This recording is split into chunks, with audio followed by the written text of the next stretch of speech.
자, 그 다음에 이제 14번 문제는 비용 불변 산업과 비용 체증 증가 산업, 비용 체감 산업 이런 것들에 대해서 나와 있는데 한번 같이 볼게요. 비용 불변 산업이니까 CRS 이렇게 나타내는 것이고 CRS 산업과 그리고 비용 증가 산업이니까 뭐 DRS 이렇게 할까요? DRS 산업 이렇게 할게요. 네, 우선 거기 한번 볼까요?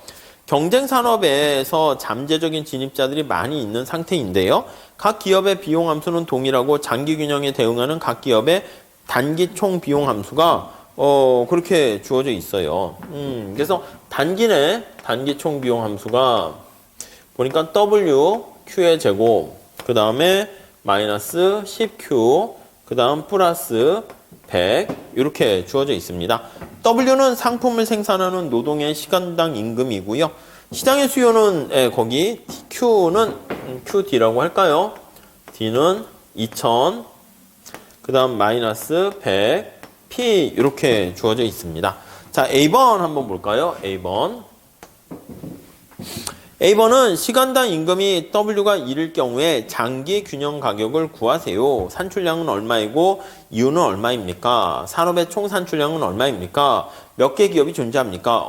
다 물어봤네요. 그래서 W가 1일 때 이렇게 나와 있고요.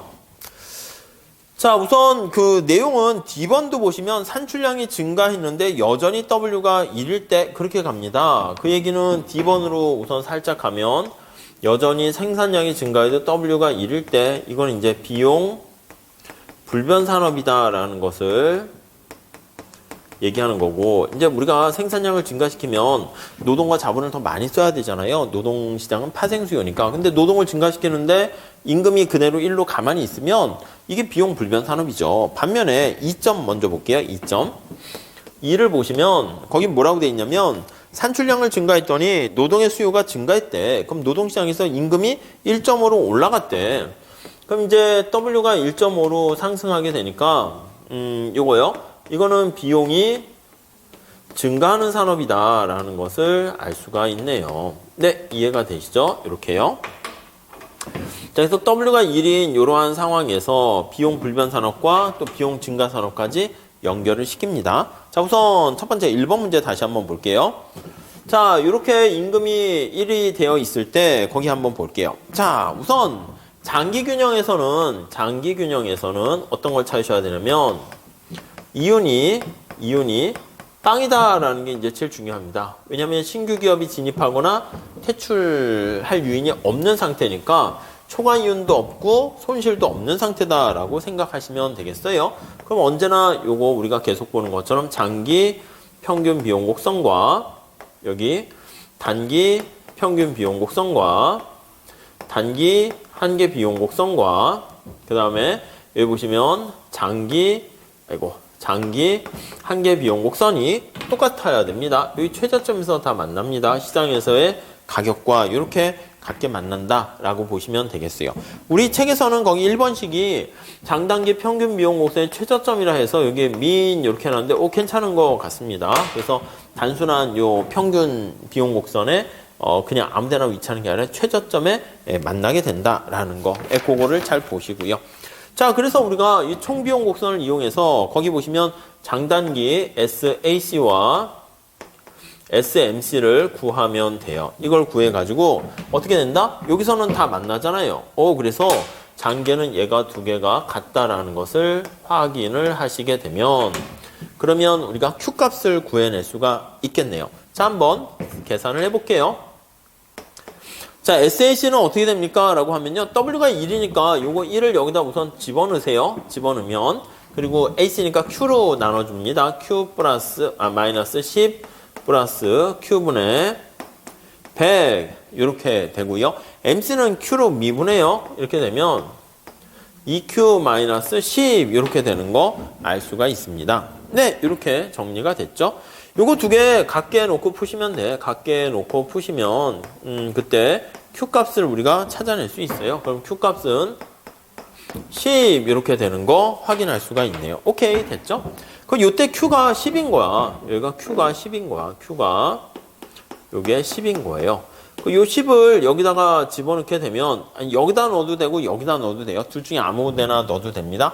그럼 P값을 얼마를 구할 수 있습니까? 하면 P값도 여기다 10을 넣으면 어떻게 돼? 20-10이니까 10 이렇게 돼요. 그래서 P값도 10이다 라는 것을 우리가 파악할 수가 있겠습니다. 오케이, 됐죠?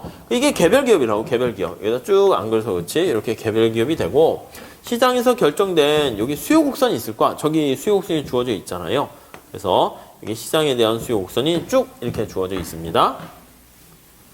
자, 얘가 QD가 이렇게 있어요. QD가 거기 보시면 1000인가요? 아, 2000이네요. 2000 마이너스 100 P 이렇게 있으니까 여기요. 요 10을 여기다 대입을 하는 거야. 점점점점점 해가지고 대입을 하게 되면 10을 여기다 대입을 하면 되겠죠. 그래서 그러면 전체 총 생산량이 10,000 이렇게 되는 거 알 수 있어요. 2000 마이너스 1000 하니까 1000 이렇게 되는 거 알 수 있네요.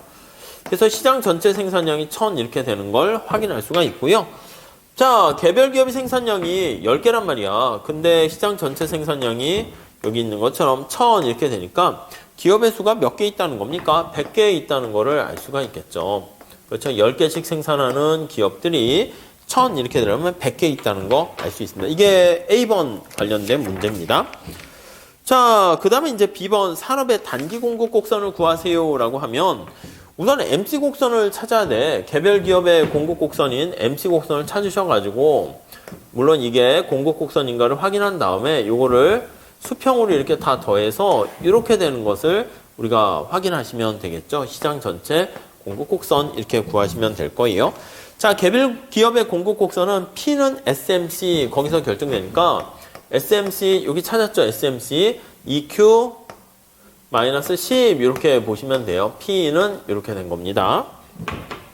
네, 이렇게 됐고요. 근데 우리가 요 시장 전체 공급 생산량을 구하려고 하면 개별 기업의 생산량을 서메이션 해야 됩니다. 이렇게요. 몇 개 있다고 그랬습니까? 이런 기업이 지금 100개 있다고 그랬잖아. 100개. 그러니까 100만큼 100을 더해라. 100번 더해라. 100을 곱해주라. 그 뜻이 되는 거죠. 자, 우리 요거 Q로 정리하셔야 됩니다. Q로 정리해요. 그래서 여기다가 대입을 하시면 되겠어요. 그래서 Q를 정리하면 Q는 플러스 10 넘어가니까 2로 나눠서 2분의 P 플러스 10 이렇게 되는 걸 알 수가 있겠죠. 자, 이거를 여기다가 집어넣으면 되겠어요. 이게 100이니까 100 곱하기 저거 집어넣을게요. 2분의 P 플러스 10 이렇게 하면 시장 전체 공급 나타냅니다. 50인가요? 50P 플러스 50P 플러스 500 이렇게 되는 것을 알 수 있는 이게 시장 전체 공급 곡선이 되겠습니다. 자, 그러면 요거 나와 있는 것처럼 이게 10이고 요게 1000인 거는 우리 이미 알고 있어요. 여기에 가도록 맞춰지게 됩니다. 오케이 돼 있고요. 자, 그 다음 C번 볼게요. 시장 수요 곡선이 3200-100P로 이렇게 증가했대. 그렇죠. 여기가 이제 증가한 거야. 시장의 수요 곡선이 이렇게 증가했어요. 그게 이제 B번인가요? C번이네. C번. C번 문제는 C는 시장의 디맨드, 시장 전체 얘가 시장 수요가 증가 시 네, 그러면 여기 가격이 이렇게 올라가요. 이렇게. 그러면 여기가 A에서 B로 올라가요. 그러면 개별 기업들 입장에서 어떻게 됩니까? 플러스 이윤을 누리게 돼요. 그럼 플러스 이윤을 누리게 되면 신규 기업들이 다시 진입을 하거나 기존 기업이 생산을 늘리게 된단 말입니다. 자, 그래가지고요. 어떻게 되냐면 우선 거기 볼까요? 이렇게 늘렸을 때 기업의 여기 보시면은 가격은 B점은 어떻게 됩니까? 라고 하면은요. 요걸 봐야죠. 늘린 거니까 어떻게 됐어요? QD의 새로운 QD는 거기 보시면은 얼마죠? 3200 마이너스 100P 이렇게 돼 있습니다. 자, 그러면 여기 보시면 공급 곡선이 요거잖아. 요 공급 곡선과 요 수요 곡선과 요거 같게 놓고 이렇게 푸시면은 가격과 수량을 구할 수 있을 거예요. 그러면 얘가 얼마가 되냐면 1400 이렇게 되고요. 요 같이 놓고 푸시죠. 같이 놓고 푸시죠. 그러면 150P는 넘어가면은 2700 이렇게 해가지고요. 그 다음에 P는 얘가 18 이렇게 되는 것을 알 수가 있어요. 네, 그래서 시장에서의 가격도 높아지고 거래량이 증가했다는 것을 우리가 확인할 수 있겠습니다. 아셨죠? 오케이.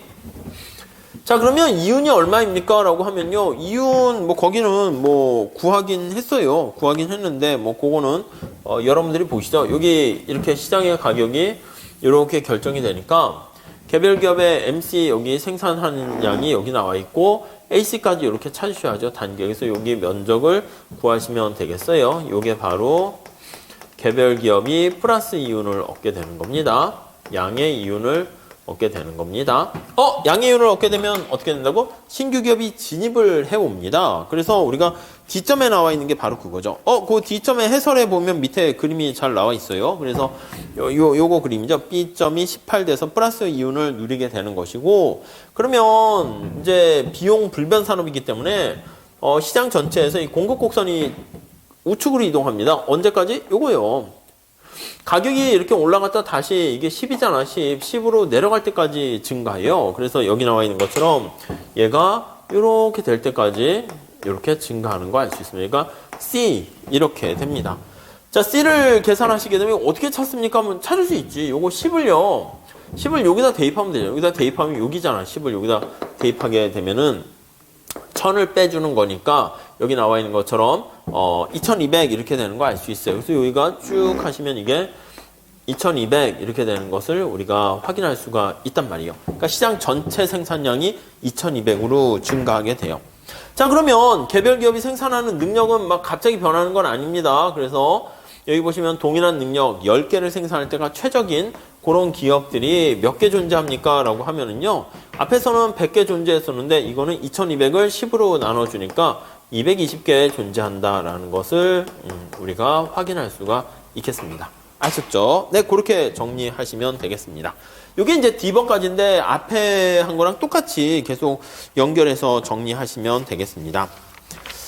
자, 그 다음에 그때 시장에서의 나타낸 가격 다시 10으로 내고 생산량 거기 보시면 2200 이렇게 되는 거 확인할 수 있을 거예요. 그게 이제 D번까지 이렇게 구했고요. 그 다음에 2번 한번 보시면 2번은 살짝 가볍게 보셔도 될 것 같은데 제가 봤을 때 D번은 거기 그대로 비용 불변 산업 나타내고 있고요. 2번은요. 거기 보니까 우리가 생산하는 과정에서 비용이 증가한 거야. 그래서 이건 좀 어려우니까 살짝 내용과 취지만 봐주세요. 자, 우리 거기 보시면 2번 거기 보시면 자, 우리 오른쪽에 그래프가 나와 있는데 그 그래프를 한번 체크해 보도록 하시죠. 자, 원래 우리가 앞에 얘기했을 때 비용 불변 산업은 개별 기업이 거기 보시면은 여기 10일 때 점점점점점 해가지고 장기 평균 비용 곡선 최저점이 LAC 이렇게 돼 있단 말이에요. 여기까지 되셨죠? 그런데 거기에 보시면은 비용이 1.5인가요? 1.5로 증가하게 된 거야. 그래서 어떻게 됩니까? 라고 하면은요. 얘가 비용이 증가하면서 생산량이 여기가 원래 10이었습니까? 10 이렇게 있었는데 얘가 이렇게 증가합니다. LAC가 이렇게 증가해요. 상방 이동합니다. 그러면서 여기 최저점이 여기가 14 이렇게 되는데 여기가 14 이렇게 되는데 여기 최저점에서의 생산량이 거기 보시면 8 이렇게 되는 것을 알 수가 있어요. 자, 다시요. 자, 뭐냐면 이게 생산이 증가했잖아요. 이쪽으로 올게요. 수요가 이렇게 증가했잖아. 그럼 비용 불변 산업인 경우에는 여기 그대로 있는 게 아니라 공급이 이렇게 똑같은 능력이니까 공급이 여기까지 가서 가격이 10이 될 때까지 A와 C가 연결될 때 이게 쭉 연결한 게 장기 산업 공급 곡선이 되잖아요. 거기까지 되는 건데 그게 아니라 여기 나와 있는 것처럼 비용이 이렇게 올라간다니까? 그러다 보니까 이 공급 곡선이 증가할 때 여기까지 증가하는 게 아니라 여기까지밖에 이제 증가를 못 하는 거야. 이게 D 이렇게 해요. 예를 들면. 그래서 여기가 만약에 점점점점점 해가지고 거기 나와 있는 14 이렇게 되면은요. 이 공급을 더 많이 증가시키지 못하는 결과가 초래합니다. 그게 거기 그림이 나와 있어. 그래서 원래 공급이 여기까지 가야 되는데 여기까지 가지 못하고 요만큼까지 가게 된 것을 알 수가 있게 됩니다. 자, 그래서 그것만 보시면 돼. 그래서 더 볼 것까지는 아닌 것 같고요. 그래서 거기 나와 있는 것처럼 그림만 잘 보세요. 235페이지에 나와 있는 그림을 잘 보셔가지고 여기 나와 있는 것처럼 여기 보시면 비용 불변 산업일 때는 이게 산업 공급 곡선이 되는 건데 비용 저기 증가 산업에서는 A와 D를 연결한 이게 바로 산업 공급 곡선이 되는구나라는 거 이렇게만 보시면 될 것 같습니다. 아니 왜 이렇게 증가해? 아 생산을 증가했더니 인건비가 올라가서 비용이 증가됐어. 그렇게 정리하시면 되겠어요. 그거는 여러분들이 좀 보시고요. 제가 봤을 땐 앞에 내용을 좀 잘 체크해서 보시는 게 좋을 것 같습니다. 15번은요. 비용 감소 산업에 대해서 텍스를 부과하는 건데 이거 그냥 우선 넘어가셔도 될 것 같습니다. 그래서 앞에 거 잘 해주시고 오른쪽 그림 보시면 비용 감소 산업 같은 경우에는 여기 보시면 이게 장기 산업의 공급 곡선이 우하향하는 거잖아요. 그래서 오히려 텍스를 부과하게 되면 비용이 더 증가하게 되는 걸 알 수 있어요. 왜냐하면 생산을 더 하면 할수록 비용이 다운되는데 이거는 올라간다라고 생각을 하시면 되겠습니다. 아셨죠? 예, 이 정도 정리해서 마무리하도록 하겠습니다. 그래서 완전 경제 시장과 관련해서는요. 계속 말씀드리는 게 생산함수, 생산 비용에 나와 있는 그 비용 함수를 이용해서 공급 곡선을 도출하고요. 그 개별 기업의 공급 곡선을 도출한 다음에 시장 전체 공급 곡선과 같이 연계해서요. 야, 기업의 수가 몇 개 존재해? 뭐 시장 전체에서 생산량은 몇 개야? 그런 것들에 대해서 우리가 파악하시면 될 것 같습니다. 자, 이렇게 하시고요. 다음 시간에 우리 독점 문제 풀면서 같이 공부하도록 하겠습니다. 감사합니다.